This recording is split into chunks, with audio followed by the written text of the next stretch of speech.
नमस्कार दोस्तों, nursing to app में आपका बहुत बहुत स्वागत है। तो बेटा, जैसा कि आपको ध्यान है, हम लोगों ने लास्ट क्लास में साइकेट्रिक और साइकेट्रिक इंट्रोडक्शन के बारे में पढ़ा था। मैंने आपको कहा था कि नेक्स्ट क्लास में हम इससे रिलेटेड कुछ टर्मिनोलॉजी के बारे में बात करेंगे। तो आज जो हम लोग पहली टर्मिनोलॉजी लेकर के चल रहे हैं उसका नाम है मेमोरी। अब देखो बेटा, ध्यान दें, क्या आप कभी लाइफ में ये सोच सकते हो कि कोई भी इंसान या कोई भी व्यक्ति जिसके अंदर मेमोरी नहीं है, क्या वो एक इंसान के समान है? क्या वो एक सामान्य प्राणी है? नहीं। तो आप ये ध्यान दें, मेमोरी जो है वो एक ऐसा कह सकते हो कि हमारे ब्रेन की कैपेसिटी है, हमारे ब्रेन की पावर है, जो हमें एक नॉर्मल हेल्दी पर्सन के रूप में आपके सामने दिखाने के अंदर मदद करती है। अब देखिएगा, हम लोग इंट्रोडक्शन की बात कर रहे हैं। किसका इंट्रोडक्शन? मेमोरी। तो यहाँ पर हम लोग सबसे पहले बात करेंगे कि मेमोरी जो होती है एक लैटिन वर्ड है मेमोर, उससे लिया गया है, जिसे कि हम मेमोरी बोलते हैं। तो सबसे पहले तो आप ध्यान दें कि मेमोरी जो हम कह रहे हैं, ये आप कह सकते हो taken from Latin word memoir. ध्यान दीजिएगा कि ये जो मेमोरी हम कह रहे हैं, मेमोर से बना है। मेमोर एक प्रकार का लैटिन वर्ड है। और बेटा, ये जो मेमोर हम लोग बोल रहे हैं, इसका बेसिक मीनिंग क्या है? तो इसका बेसिक मीनिंग है रिमेंबर। रिमेंबर या बोल सकते हो रिकॉल। तो आप पहले तो ये समझ लें कि मेमोरी जो है वो जनरली, मेमोर एक लैटिन वर्ड है, उससे बना हुआ है। और इसका जो बेसिक मतलब है मेमोर का, उसे हम लोग रिमेंबर या रिकॉल के नाम से जानते हैं। चलो साहब, यहाँ तक आपने कहा। आगे हम बात करना चाहेंगे नेक्स्ट। और नेक्स्ट आप बताएं कि मेमोरी और मेमोरी की प्रॉपर डेफिनेशन क्या होती है। तो कई जगह आप देखते हैं कि मेमोरी, जिसे हम कह सकते हैं पावर ऑफ माइंड या पावर ऑफ ब्रेन, बेसिकली आप बोले कि ये हमारे ब्रेन की वो पावर है जो कि हमें बहुत एक हेल्दी पर्सन के रूप में सामने दिखाने में मदद करती है, हमारी रोज लाइफ और रोज एक्टिविटीज में मदद करती है। तो आप ध्यान दें कि मेमोरी की जो बेटा डेफिनेशंस आप बता रहे हो, उसके अंतर्गत मेमोरी की अलग अलग प्रकार की डेफिनेशंस बताई गई हैं। और इन डेफिनेशंस के अंतर्गत सबसे पहली जो डेफिनेशन या मीनिंग आप यहाँ मेमोरी का बताएंगे, एक तो आप कह सकते हैं पावर ऑफ ब्रेन। हमारे ब्रेन की जो पावर है वो जनरली आप मेमोरी बोल सकते हो। पावर का मतलब है ये एक वो शक्ति है कि किसी भी चीज को या कोई भी चीज को हम जब चाहे उसे याद कर सकते हैं, उसे रिकॉल कर सकते हैं जब हमें उसकी जरूरत पड़ती है। लेकिन जो इसकी एक ऑथेंटिक डेफिनेशन है, ध्यान दीजिएगा, जो इसकी ऑथेंटिक डेफिनेशन है उसके ऊपर आपका प्रॉपर फोकस होना चाहिए। प्रॉपर डेफिनेशन तो आप यहां बताएं कि मेमोरी एक प्रकार की वो प्रक्रिया है, वो प्रोसेस है जो हमारे ब्रेन या हमारे नर्वस सिस्टम के अंदर घटित होती है। ध्यान दीजिएगा कि मेमोरी और मेमोरी की जो प्रॉपर डेफिनेशन WHO रिगार्डिंग है वो क्या है। तो आपने यहां पे बताना है कि memory is a process where information are collected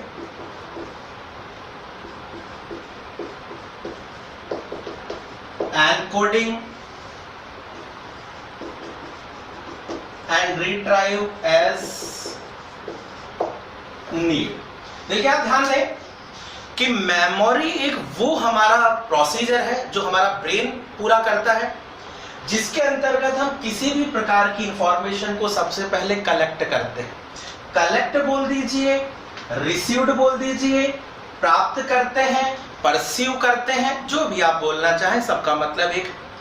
दूसरा एनकोडिंग, आगे बताऊंगा होता क्या है। तीसरा है रिट्राइव। रिट्राइव का बेसिक मतलब वही है जो हमने कहा था रिकॉल, हमने कहा था रिमेंबर। तो आप ये ध्यान दें, ये एक ऑथेंटिक डेफिनेशन है जहां हम कह रहे हैं कि मेमोरी वो प्रक्रिया है जहां हम किसी भी प्रकार की बात को, किसी भी प्रकार की इंफॉर्मेशन को सबसे पहले रिसीव्ड कर रहे हैं, उसको विभिन्न प्रकार के कोड्स के अंदर परिवर्तन कर रहे हैं, और उसको जब हमें जरूरत है तो उसको हम पुनः याद कर सकते हैं, उसको पुनः रिमेंबर कर सकते हैं या उसको पुनः हम रिकॉल कर सकते हैं। और यही हमारे माइंड की जो प्रक्रिया है इसे बेटा हम मेमोरी के नाम से जानते हैं। अब देखिए ध्यान दें कि मेमोरी और मेमोरी जो है उसके प्रोसेस के बारे में आप विशेष रूप से ध्यान दें, क्योंकि कुछ एग्जामिनर तो सिर्फ डेफिनेशन पूछ लेते हैं कि मेमोरी क्या होती है, लेकिन कुछ एग्जामिनर जानना चाहते हैं मेमोरी के प्रोसेस के बारे में। देखो मेमोरी का जो प्रोसेस है वो आपको पता होना चाहिए, क्योंकि मुझे ध्यान है कि लास्ट टाइम में जो निमहंस एग्जाम लगा था उन्होंने पूछा था कि निम्नलिखित में से मेमोरी का प्रोसेस कौन सा नहीं है। अब हम प्रोसेस बोल रहे हैं, एग्जामिनर प्रोसेस बोल रहे हैं, कुछ जगह आप इसको स्टेजेस भी देख सकते हो, स्टेप्स भी बोल सकते हो, जो भी, लेकिन आपको बेसिक मतलब समझ में आ जाना चाहिए। तो देखो ध्यान दें, हम लोग बात कर रहे हैं मेमोरी, और मेमोरी का नेक्स्ट आप बता रहे हो प्रोसेस, स्टेप या स्टेजेस आप बोले। तो देखिएगा प्रोसेस ऑफ मेमोरी। भाई मेमोरी का जो बेटा हम लोग प्रोसेस बता रहे हैं, उस प्रोसेस के अंतर्गत विशेष रूप से आप ध्यान दें, सबसे पहला आप यहां ध्यान दें कि जो इंफॉर्मेशन हम लोग कलेक्ट कर रहे हैं, ध्यान दीजिएगा, जो इंफॉर्मेशन हम लोग कलेक्ट कर रहे हैं वो इंफॉर्मेशन आप तक किस रूप में पहुंच रही है, सबसे पहला पॉइंट तो यही है।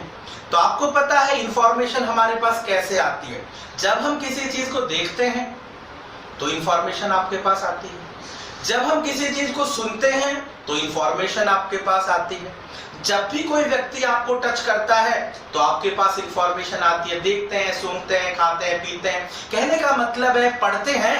भाई आपने देखा होगा हम बुक को पढ़ रहे हैं तो देख भी रहे हैं, तो कहने का मतलब है किसी भी तरीके से अगर वो इंफॉर्मेशन आप तक पहुंच रही है तो वो उसका जरिया, वो उसका तरीका भी हम लोग यहाँ पर डिस्कशन करेंगे।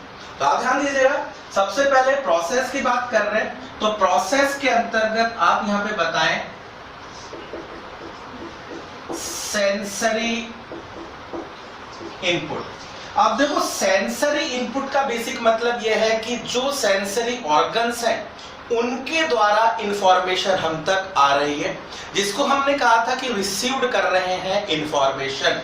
अब ये सेंसरी इनपुट जो आप कह रहे हो, इसके अंतर्गत आप यहाँ पर इसे अलग अलग प्रकार से बेटा बता सकते हैं। अब कैसे आप बता सकते हैं, तो कई जगह आप इसी को सेंसरी मेमोरी के रूप में भी पढ़ते हैं कि भाई सेंस ऑर्गन्स के द्वारा जो चीज आपने महसूस की, जो सेंस ऑर्गन्स के द्वारा आपने मेमोरी को स्टोर किया, ऐसी मेमोरी सेंसरी मेमोरी कहला रही है। अब सेंसरी मेमोरी जिसके अंतर्गत आपने पढ़ा होगा आइकॉनिक मेमोरी भी आप इसको बेटा बोल सकते हो। आइकॉनिक का मतलब है विजुअल परसेप्शन, कहने का मतलब है कि जो चीज आपने देखी वो आप, जैसे आपने देखा होगा फिल्म देखते हैं हम लोग, और फिल्म देखते हैं तो हमें ध्यान रहता है अरे यार उस हीरो ने क्या किया था, उसने क्या नहीं किया था, किस प्रकार से उसने जो भी, तो आपको एक एक चीज ध्यान रहती है। तो देखा हुआ, जैसे आपने ऑडियो विजुअल लैब में भी पढ़ते हो, तो ऑडियो नहीं विजुअल की बात कर रहे हैं यहाँ। तो आप बताएं कि आइकॉनिक मेमोरी वो मेमोरी होती है जिसे हम देखते हैं और देख करके हम उसको स्टोर करते हैं। लेकिन अभी तक हम आगे की स्टेप पर बात नहीं कर रहे, सिर्फ हम बात कर रहे हैं सेंसरी इनपुट। और सेंसरी इनपुट अभी तक स्टेप में इसको WHO ने शामिल नहीं किया है, सिर्फ एक ये बताया है कि ये वो जरिया है, ये वो तरीका है जिसके द्वारा इंफॉर्मेशन बेटा आप तक पहुंच रही है।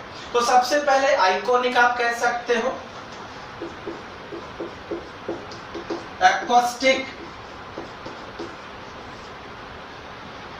एक्वास्टिक जिसको कि आप यहाँ पर ऑडियो भी जनरली बोल सकते हैं या इकोनिक भी आप बोल सकते हैं। ऑकेस्टिक का मतलब सुनना, ऑडिटरी रिलेटेड भी आप कहते हैं।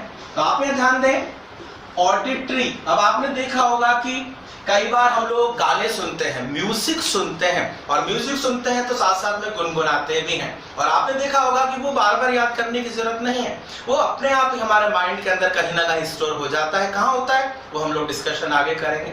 तो आपने यह बताना है कि जो सेंसरी इनपुट है ये आप उसको ऑकेस्टिक मेमोरी बोल दें, आइकॉनिक मेमोरी बोल दें, या आप यहाँ पर इसी का तीसरा पॉइंट कह सकते हैं हैप्टिक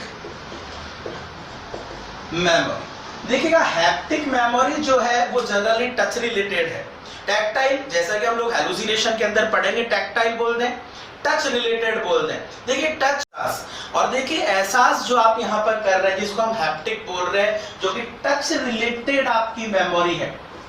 अब टच रिलेटेड मेमोरी जिसके अंदर आप देखिएगा कि आपको ये पता है एक अच्छा एहसास क्या है, एक गलत एहसास क्या है, ये हम लोग सब जानते हैं। तो आप ध्यान दीजिएगा कि मेमोरी जो है वो टच रिलेटेड भी होती है, सुनी हुई ऑडिटरी फॉर्म के अंदर भी बेटा होती है, और आइकॉनिक फॉर्म के अंदर भी मेमोरी होती है।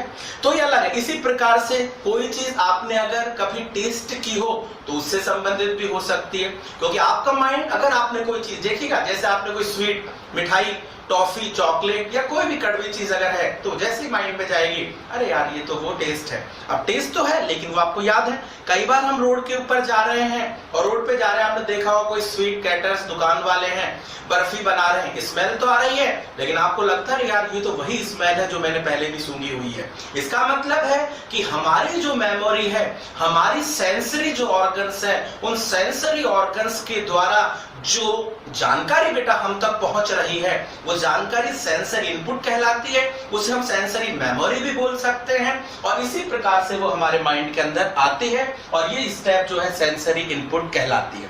लेकिन ये जो है स्टेप, मैंने आपको पहले भी कहा था, इसको जनरली प्रोसीजर में शामिल किया गया नहीं है। अब ये इंफॉर्मेशन आपके पास आ गई है, इस इंफॉर्मेशन को आने के बाद इसको हम एनकोडिंग करते हैं। अब आपके लिए बहुत इंपॉर्टेंट पॉइंट है कि what is the meaning of encoding, और आप ध्यान दीजिएगा कि नेक्स्ट हम यहाँ पे कह रहे हैं एनकोडिंग। एनकोडिंग का बेसिक मतलब है कि जो इंफॉर्मेशन आपने कलेक्ट की है वो आपके न्यूरॉन्स, नर्वस सिस्टम उन संवेदनाओं को कलेक्ट कर रहे हैं और उनको आगे ट्रांसफर कर रहे हैं। किस रूप में कर रहे हैं वो यहाँ पर सबसे इंपॉर्टेंट होता है बेटा। कैसे, तो आप ध्यान दें। एनकोडिंग, तो पहला पॉइंट तो यही है कि encoding is the first step बोल दो, first step of the procedure बोल दे। तो आपने बताना है कि जो मेमोरी है उस मेमोरी की सबसे पहली जो स्टेप है, प्रोसीजर की जो सबसे पहली स्टेप है, वो एनकोडिंग कहलाती है। एनकोडिंग जो हम लोग कर रहे हैं इसका बेसिक मतलब क्या है? एनकोडिंग का मतलब है जो इंफॉर्मेशन आपने कलेक्ट की है उसको बिल्कुल सिंपल चीजों के अंदर तोड़ना, और सिंपल वो चीजें जिसको कि आप जब जरूरत पड़े तो याद कर सके। सिंपल, जैसे मैं आपको यहाँ पे एक सिंपल तरीका ये बता देता हूं कि अगर आपने फॉर एग्जांपल आपको कहा कि 1961, मान लीजिए, ध्यान दें, 1961 याद करना तो फिर भी कठिन है, 1961, तो आपको पता है कि 1961 को हमने छोटे छोटे शब्दों में तोड़ दिया और 1961 कर दिया, मतलब उसकी कोडिंग बना ली। दूसरा तरीका आप समझें, फॉर एग्जांपल आपके पास मेरा फोन नंबर है। अब वो मेरा फोन नंबर है तो आपको पता है उसकी हम कोडिंग अलग अलग तरीके से बनाते हैं। आप कहोगे दिनेश सर साइकेट्रिक, कुछ लिखेंगे Dinesh sir fundamental of nursing, कुछ लिखेंगे दिनेश सर जिनकी नर्सिंग टुडे बुक आती है, कुछ लिखेंगे कि ये बुक आती है, कुछ लिखेंगे फंडामेंटल वाली बुक आती है। तो कहने का मतलब है हमने उसकी कोडिंग्स बना ली है। कोडिंग्स जो बेटा हम लोग बनाते हैं, ध्यान दीजिएगा, वो हमारा ब्रेन ऑटोमेटिक वर्क करता है और किस तरीके से वो कोडिंग बनती है। तो आप ध्यान दीजिएगा कि सबसे जो पहली स्टेप है वो हमारी एनकोडिंग कहलाती है। एनकोडिंग जो हम लोग कर रहे हैं वो एनकोडिंग आप ध्यान दें, chunking and mnemonics. Chunking and mnemonics का बेसिक मतलब होता है कि जो इंफॉर्मेशन आपने कलेक्ट की है उस इंफॉर्मेशन को छोटे छोटे टुकड़ों में तोड़ना और छोटे छोटे टुकड़ों में तोड़कर उसको ब्रेन में स्टोर करना। तो आप यहां ध्यान दें कि ये चंकिंग और मिनिमोनिक्स मतलब वो प्रोसीजर, एनकोडिंग मतलब वो प्रोसीजर जहां आप इंफॉर्मेशन को छोटे छोटे टुकड़ों में तोड़ते हैं और तोड़ने की जो प्रक्रिया है और आसान शब्दों में उसको आप आगे ब्रेन तक पहुंचाते हैं, ये प्रक्रिया बेटा एनकोडिंग कहलाती है। बात समझ में आ रही है? तो आप यहां ध्यान दें। आगे आपने बताना है नेक्स्ट, और जो आपने एनकोडिंग की है वो एनकोडिंग आगे जाकर के स्टोर होगी, उन मीनिंग के अंदर स्टोर होगी। कैसे? तो आप ध्यान दीजिएगा कि जो हमारी पहली स्टेप है वो एनकोडिंग कहला रही है। अब नेक्स्ट स्टेप जो आप यहां बताएंगे जिसे हम सेकंड स्टेप बोल रहे हैं, वो आप कह सकते हो स्टोरेज। क्या बोलेंगे बेटा? स्टोरेज। और आप ध्यान दें, ये हमारे मेमोरी और मेमोरी प्रोसीजर की कौन सी स्टेप कहला रही है बेटा? सेकंड स्टेप कहला रही है। तो आप यह बताइएगा स्टोरेज। अब देखो ये एक इंपॉर्टेंट पॉइंट है कि जो आपकी मेमोरी है वो आपके ब्रेन में डिफरेंट वे, अलग अलग तरीकों से, अलग अलग एरिया में, अलग अलग जगह पर स्टोर की जाती है। जैसा आपने देखा होगा कि आपके कंप्यूटर का जो माइंड प्रोसेसर सीपीयू बोलते हो, अब आपने देखा होगा कि जब आप कंप्यूटर लाते हो तो आपने देखा होगा उसमें हार्ड डिस्क वगैरह आती है। वो हार्ड डिस्क के अंदर आपने देखा होगा कुछ आप पर्सनल डेटा से स्टोर करते हो, कुछ आप प्राइवेट डेटा स्टोर करते हो, कुछ अलग अलग प्रकार के डेटा आप स्टोर करते हो। इसका मतलब हार्ड डिस्क वही है, सीपीयू वही है, लेकिन आप उसको अलग अलग तरीके से बांट देते हैं। ऐसे ही हमारा जो ब्रेन है वो अलग अलग प्रकार की मेमोरीज को अलग अलग जगह स्टोर करता है, अलग अलग रूप में स्टोर करता है। कहां? तो आप ध्यान दें। तो देखिएगा स्टोरेज जो हम लोग कर रहे हैं, स्टोरेज हम लोग अलग अलग फॉर्म में करते हैं। जैसे मैं आपको यहाँ पर बता दूं कि हम लोग जो स्टोरेज कर रहे हैं इसके अंदर सबसे अहम भूमिका निभाने वाला जो पार्ट है ब्रेन का वो है हिप्पोकैम्पस। भाई देखिए ध्यान दें, हिप्पोकैम्पस वो है जहां पर संवेदनाएं सबसे पहले आकर के स्टोर होती है। तो आप ध्यान दें कि सबसे पहले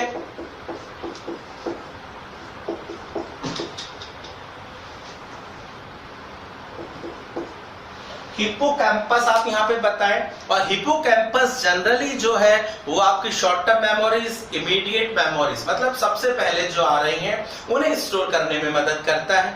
अब देखिएगा अलग अलग जगह, जैसे हमने कहा कि हिप्पोकैम्पस जो आपकी शॉर्ट टर्म बोल दीजिएगा, ये आप इमीडिएट भी बोल सकते हो बेटा। इमीडिएट मेमोरी आगे बताऊंगा होती क्या है। तो आप ध्यान दें, हिप्पोकैम्पस वो पार्ट है जो कि हमारी इमीडिएट का मतलब कुछ क्षण की बातों को, जैसे मैंने आपको अभी बोल रहा हूं, आपको याद है, सीधी सीधी वो आपकी कहां? हिप्पोकैम्पस के ऊपर जा रही है। आप ये ध्यान दीजिएगा। तो आपने हमें बताना है कि हिप्पोकैम्पस हमारी इमीडिएट मेमोरीज है, उन्हें स्टोर करने में मदद करता है। इसके अलावा हमने कहा था भी सेंसरी मेमोरी। ध्यान दीजिएगा, सेंसरी जो हम देखते हैं, जो हम सुनते हैं, जो हमें कोई टच करता है, इस प्रकार की जो मेमोरी है वो सभी आपके टेम्पोरल लोब के अंदर स्टोर की जाती है। तो आप ध्यान दीजिएगा, हिप्पोकैम्पस शॉर्ट टर्म मेमोरी है। इसके अलावा आपने यहाँ पे बताना है टेम्पोरल लोब। और ये जो टेम्पोरल लोब है यहाँ पर आप कह सकते हो आपकी सेंसरी मेमोरी स्टोर होती है। तो अब मुझे ध्यान है कि एग्जामिनर ने एग्जाम में प्रश्न पूछा हुआ है कि sensory memory are stored in which part of the brain. आप ध्यान दें, निमहंस का प्रश्न है जो आपके प्रीवियस एग्जाम में आया हुआ है। लेकिन मैं आपको यहाँ पर बता दूं कि ठीक है, ये तो प्रीवियस प्रश्न है जो आपके एग्जाम में आया है, लेकिन फर्दर एग्जामिनर आपको ये भी कह सकता है कि memory are store in temporal region which of the following form. ध्यान दें कि पहले तो एग्जामिनर ने पूछ लिया कि सेंसरी मेमोरी कहां स्टोर होती है, लेकिन फर्दर भविष्य में एग्जामिनर आपको कह सकता है और कह सकता है कि टेम्पोरल लोब में किस प्रकार की मेमोरी स्टोर होगी, तो आप सेंसरी बोलें। और कहता है कि सेंसरी कहां स्टोर होगी, तो आप टेम्पोरल बोलें। तो एक तो स्पेसिफाइड ध्यान दें। इसके अलावा मैंने आपको कहा कि मेमोरी अलग अलग हिस्से में अलग अलग जगह पर स्टोर होती है। कुछ मेमोरी जो आपकी शॉर्ट टर्म भी हो सकती है, लॉन्ग टर्म भी हो सकती है, क्योंकि फ्रंटल लोब इसके लिए सबसे ज्यादा जिम्मेदार होता है। तो आप ध्यान दीजिएगा, फ्रंटल लोब और फ्रंटल लोब दोनों ही प्रकार की मेमोरी, चाहे वो आपकी शॉर्ट टर्म हो बेटा, शॉर्ट एंड लॉन्ग।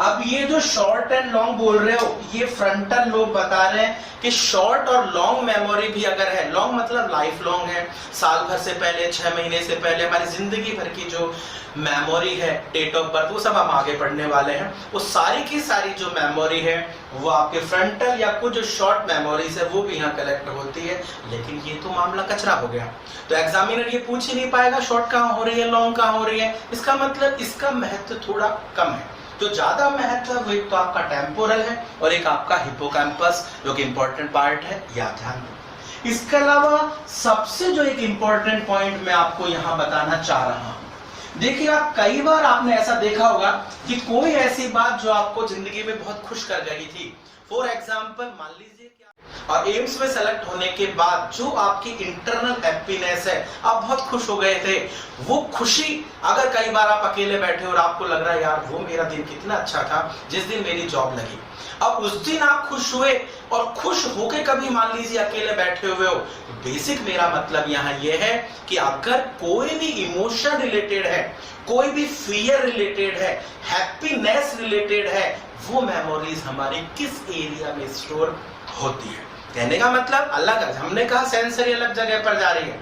अब यहाँ हम कह रहे हैं कि जो सैडनेस है, जो फियर है, ऐसे डिसऑर्डर आप पढ़ते हैं पोस्ट ट्रॉमेटिक स्ट्रेस डिसऑर्डर, ये सभी प्रकार की मेमोरीज हमारे ब्रेन के कौन से हिस्से में स्टोर होगी। तो आप ध्यान दीजिएगा, नेक्स्ट आपने यहां पर बताना है एमाइगडाला। ध्यान से सुनिएगा, amygdala is a part of brain where fear related memory, happiness, sadness related memory are stored in the part of brain, और उस ब्रेन के पार्ट को एमाइगडाला के नाम से हम लोग जानते हैं। तो आपने हमें बताना है एमाइगडाला, जो आप कह सकते हो फियर रिलेटेड मेमोरी जो स्टोर हो रही है वो जनरली एमाइगडाला में स्टोर की जाती है। अब इसी को जब एग्जामिनर प्रश्न के रूप में पूछेगा तो आपको बोलेगा कि पेशेंट है जिसको पोस्ट ट्रॉमेटिक स्ट्रेस डिसऑर्डर है। पोस्ट ट्रॉमेटिक का मतलब है किसी दुर्घटना होने के पश्चात भी अगर वो उससे दुर्घटना को याद करके डर रहा है तो वो बीमारी पोस्ट ट्रॉमेटिक स्ट्रेस डिसऑर्डर कहलाती है। और ऐसी स्थिति के अंदर वो बार बार डरता है, और जब वो डरता है तो वो इंफॉर्मेशन कहां कलेक्ट है, तो वो इंफॉर्मेशन ब्रेन के कौन से हिस्से में कलेक्ट है, एमाइगडाला। तो इंपॉर्टेंट पॉइंट है, आप ध्यान दे करके चल सकते हैं। तो देखिए ध्यान दें, ये हम लोग बात कर रहे हैं कि मेमोरी हमारे ब्रेन के अलग अलग हिस्से में अलग अलग जगह पर स्टोर होती है, जिस प्रकार की है वो उसी प्रकार के हिस्से में जाकर के बेटा स्टोर हो जाती है। इसी प्रकार से आप ध्यान दीजिएगा, कुछ एपिसोड्स, कुछ procedure related memories. Procedure related memories का मतलब है कि जब आप हॉस्पिटल्स में काम करते हो तो आपने देखा होगा कैथेटराइजेशन।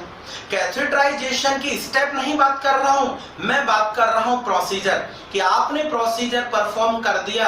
अब प्रोसीजर परफॉर्म कर दिया तो आपको आ गया कि ये लगाना कैसे है। अब वो जो इंफॉर्मेशन प्रोसीजर रिलेटेड इंफॉर्मेशन है, एपिसोडिक इंफॉर्मेशन है, कोई भी घटना इवेंट्स से संबंधित जो इंफॉर्मेशन है वो बेसल गैंग्लियन के अंदर स्टोर की जाती है। देखिए ध्यान दें कि ये जो हम बात कर रहे हैं कि कौन सी मेमोरी ब्रेन के कौन से पार्ट या कौन से हिस्से पर स्टोर होती है, तो आपने यहां पर बताना है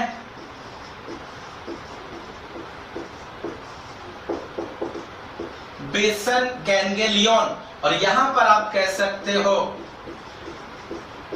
प्रोसीजर रिलेटेड मेमोरी स्टोर। कोई भी प्रोसीजर हो सकता है। फॉर एग्जाम्पल आप देखिएगा, कैथेटराइजेशन को छोड़ो, आपने कभी कार चलाना सीखा तो क्या कार चलाने से पहले वापस से पढ़ते हो, उसको याद करते हो, उसको मेमोराइज करते हो? नहीं करते हो। इसका मतलब वो पहले से ही स्टोर है। जैसे आप स्टीयरिंग पे बैठे, चाबी लगाई, अपने आप क्लिच बदला, गियर बदला और गाड़ी चला दी। इसका मतलब वो आपके माइंड में ऑलरेडी स्टोर है, और वो मेमोरी जो स्टोर है बेसिकली वो कौन से पार्ट में है बेटा, बेसल गैंग्लियन।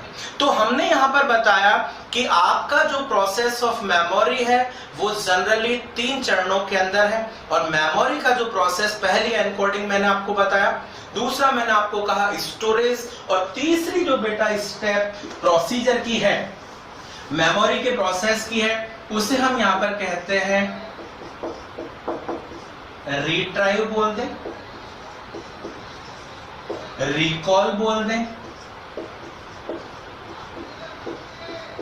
रिमेंबर बोल दें। देखिए ध्यान दें, रिकॉल, रिट्राइव, रिमेंबर कहने का मतलब है कि जो मेमोरी है उस मेमोरी को आप पहले कोडिंग बना रहे हो, रिसीव किया सेंसरी इनपुट के द्वारा। आपने कोडिंग्स उसके अंदर बना ली है, मैंने कहा बिल्कुल इजी वर्ड्स के अंदर आप उसको बना लेते हैं, प्रॉपर जिस पार्ट में उसको स्टोर रखना है उसको स्टोर कर देते हैं, और जो स्टोर किया जा रहा है उसके बाद उसकी जरूरत पड़ने पर उसको हम रिकॉल कर सकते हैं। ये हमारी लास्ट स्टेप है। रिकॉल, रिकॉल का मतलब है एक कई जगह आप इसको लिखा हुआ देखेंगे मोटर मेमोरी। मोटर मेमोरी का मतलब है जो आपने ब्रेन माइंड के अंदर स्टोर किया है उसे पुनः याद करना, मोटर मेमोरी के रूप में भी आप इसे बोल सकते हैं। तो आप ध्यान दीजिएगा, रिकॉल कर रहे हैं, रिट्राइव कर रहे हैं। फॉर एग्जाम्पल मैंने आपको अभी यहां पर बताया कि आप किसी भी, जैसे आपने कोई गाना सुना है, गाना सुना और गाना सुन के हम लोग मान लीजिए कभी कभी अंत्याक्षरी वगैरह खेलते हैं, छोटे बच्चे ने खेला होगा, तो आपने देखा होगा कोई एक वर्ड आया, क्या के ऊपर गाना बोलना है, तो हमारे माइंड में वहीं पर एक सीक्वेंस हुई और वो सीक्वेंस के अंदर वो जो मेमोरी आपकी गाने के रूप में स्टोर हुई थी वो मेमोरी मोटर एक्टिविटी के रूप में बाहर आई है और वो गाना आपने तुरंत याद कर लिया। मतलब वो इंफॉर्मेशन जो कलेक्ट की थी बिल्कुल सिंपल वर्ड में, सिंपल तरीके से आपने उसको पुनः याद कर लिया, रिकॉल कर लिया, रिट्राइव कर लिया। कब? जब उसकी जरूरत पड़ी। अगर आप जरूरत पड़ने पर उसको याद नहीं कर पा रहे हो तो दैट इज एबनॉर्मलिटी, और अगर याद कर पा रहे हो तो that is the normal function of your brain. तो ये हमने एक स्टेप और प्रोसीजर के बारे में बताया। नेक्स्ट हम लोग बात करना चाहेंगे कि जो हमारी मेमोरी है उस मेमोरी को प्रभावित करने वाले फैक्टर्स, कि ये जो हमारी मेमोरी है इसको कौन कौन से कारक और कौन कौन से फैक्टर्स हैं बेटा जो प्रभावित कर सकते हैं, अफेक्ट कर सकते हैं, इन्फ्लुएंस कर सकते हैं। ध्यान दें, सबसे पहला इन्फ्लुएंसिंग फैक्टर है हमारी अटेंशन। ध्यान दीजिएगा कि वो फैक्टर जो हमारी मेमोरी को प्रभावित करते हैं वो कौन कौन से हो सकते हैं। तो ध्यान दीजिएगा, इन्फ्लुएंसिंग फैक्टर्स और वो फैक्टर्स जो कि मेमोरी को बेटा प्रभावित कर रहे हैं। अब फैक्टर की बात करें तो सबसे पहला फैक्टर आप यहां ध्यान दीजिएगा, अटेंशन। फॉर एग्जाम्पल ध्यान दें, आप एक स्टूडेंट हैं, फॉर एग्जाम्पल मैं आपको एक लेसन या एक टीचिंग कर रहा हूं, अगर आपने मेरी बात के ऊपर ध्यान ही नहीं दिया तो वो आप याद कैसे कर पाएंगे? आप लर्निंग नहीं कर पाएंगे, लर्निंग नहीं होगी, स्टोर नहीं होगा और रिकॉल नहीं होगा, तो वो मेमोरी अपने आप ही प्रभावित हो गई है। तो कहने का बेसिक मतलब है कि आपकी अटेंशन ज्यादा जरूरी है। अगर प्रॉपर अटेंटिव है तो आप उसको याद प्रॉपर कर पाएंगे। अटेंशन क्या होता है मैं आपको और आगे बताऊंगा, लेकिन फिर भी दो शब्द में मैं आपको बता दूं, किसी वस्तु विशेष के ऊपर, किसी भी ऑब्जेक्ट के ऊपर, किसी भी पर्सन के ऊपर अगर हम प्रॉपर फोकस दे पा रहे हैं तो दैट इज अटेंशन, और अगर अटेंशन लंबे समय बनी रहती है तो वो कंसंट्रेशन कहलाती है। तो कम से कम अटेंशन तो दे, कंसंट्रेशन जरूरी नहीं है कि हर व्यक्ति मेंटेन कर पाए। कंसंट्रेशन तो तब आएगी जब आपको टॉपिक इंटरेस्टिंग लगेगा, कंसंट्रेशन हमारे इंटरेस्ट पे डिपेंड है। तो यहां अगर अटेंशन आप प्रॉपर दे पा रहे हैं इसका मतलब है वो मेमोरी को कहीं ना कहीं इंपॉर्टेंस बना सकता है, मेमोरी को प्रभावित कर सकता है। कम होगी तो मेमोरी प्रभावित है, प्रॉपर अटेंटिव होंगे तो आप अच्छे तरीके से उसको रिकॉल कर पाएंगे। चलो जी, दूसरा आप यहां पे ध्यान दें कि जो मेमोरी है वो प्रभावित करती है कलर्स। अब कलर्स किस प्रकार से मेमोरी को अफेक्ट करते हैं? मान लीजिए कोई ब्राइट कलर, फॉर एग्जांपल हम किसी रोड के ऊपर जा रहे हैं, हम लोग घूमने जा रहे हैं, हम पिकनिक के ऊपर जा रहे हैं, और कई बार छोटे छोटे इवेंट्स, छोटी छोटी घटनाएं, छोटे छोटे चित्र, छोटी छोटी बिल्डिंग, बड़ी बड़ी बिल्डिंग्स आपके सामने आती हैं, जो हम आगे पढ़ेंगे, जो इमीडिएट या वर्किंग मेमोरी के अंदर आता है। आपको कुछ याद रह जाता है, कुछ याद नहीं रहता, मतलब क्योंकि वो आता जाता है, खाली होता जाता है। अगर वहां कोई ब्राइटनेस, एक अच्छा कलरफुल चीज दिखेगी तो आपको वो चीज याद रहेगा, अरे यार वो कलर कितना ब्राइट था, क्या शानदार कलर था, क्या कॉम्बिनेशन था। मतलब वो आपकी मेमोरी, और बिल्कुल light black and white pose है तो आपको प्रॉपर याद नहीं रहता है। कहने का बेसिक मतलब है कि कलर और कलर भी हमारी मेमोरी को प्रभावित कर सकता है। इसके अलावा फिर और बहुत से पॉइंट आप यहाँ बोल सकते हो, हमारा IQ लेवल बोल सकते हो। इसके अलावा आप यहाँ पे कह सकते हो एज ग्रुप है, वो भी मेमोरी को प्रभावित करता है। इसके अलावा मेथड्स ऑफ टीचिंग, मेथड जिस प्रकार से पढ़ा रहे हैं, मान लीजिए मैं आपको पढ़ा रहा हूँ, प्रॉपर बताया नहीं तो आप तक वो पहुंचने वाला ही नहीं है। जैसे आप लोग पढ़ते हो कम्युनिटी में अलग अलग ऑडियो विजुअल, सुन भी रहे हैं देख भी रहे हैं, अभी तो कुछ दोनों ही हो रहा है, यहाँ ध्यान दें, आप देख भी रहे हैं और मुझे सुन भी रहे हैं। इसका मतलब है कि ये मेमोरी आपके लिए सबसे ज्यादा इफेक्टिव हो सकती है अगर प्रॉपर अटेंटिव हैं तो आप ध्यान दें। कहने का मतलब है कि ये सभी कुछ age, IQ, colour, attention and everything जो हम लोगों ने बताया है, ये सभी कुछ आपकी मेमोरी को प्रॉपर प्रभावित कर सकते हैं। तो बेटा आज हम लोगों ने इतनी ही बात की है। इसके बाद जो नेक्स्ट क्लास में मैं आपको पढ़ाने वाला हूं, कुछ मेमोरी और मेमोरी के टाइप्स के बारे में बताऊंगा कि मेमोरी कौन कौन से प्रकार की होती है, किस किस प्रकार से आप उसको क्लासिफाई कर सकते हैं। क्योंकि आप लोग पता नहीं कहां कहां से पढ़ रहे हो, क्या पढ़ रहे हो, पूरी डिटेल आप तक पहुंच नहीं रही है। एग्जाम के अंदर जो चीजें आने वाली है वो प्रॉपर रूप से आप तक नहीं पहुंच रही है। क्योंकि ओवरऑल मेरा उद्देश्य तो यही है कि आपको जो जानकारी दी जाए वो आपके लिए 100% एग्जाम में पर्पसफुल होनी चाहिए। इसके अंतर्गत मैं 2 पॉइंट आपको लास्ट बार बोलूंगा कि जो हम क्लासिफिकेशन पढ़ने वाले हैं, नेक्स्ट क्लास में पढ़ेंगे, उसके अंदर जैसे हम लोग पढ़ते हैं, आपने शायद पढ़ा होगा सिमेंटिक मेमोरी, या नहीं पढ़ा होगा मैं आपको पढ़ाऊंगा।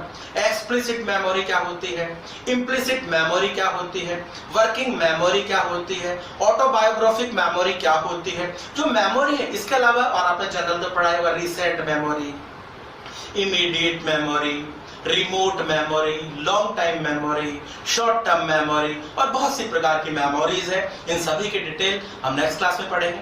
जैसा कि मैं आपको बार बार कह रहा था, बच्चों की फरमाइश थी कि सर आप बोलिएगा कि हमारे चैनल को सब्सक्राइब करें, तो मैं भी आपको यहाँ पर लास्ट में यही कहना चाहूंगा कि आप चैनल को सब्सक्राइब करें, अपने दोस्तों को बताएं। जितनी इंफॉर्मेशन हम आप लोग आपके लिए ले जाना चाहते हैं, आपके लिए लाना चाहते हैं, वो आपके लिए एग्जाम के लिए 100% बहुत ज्यादा लाभप्रद होने वाली है। बहुत बहुत धन्यवाद।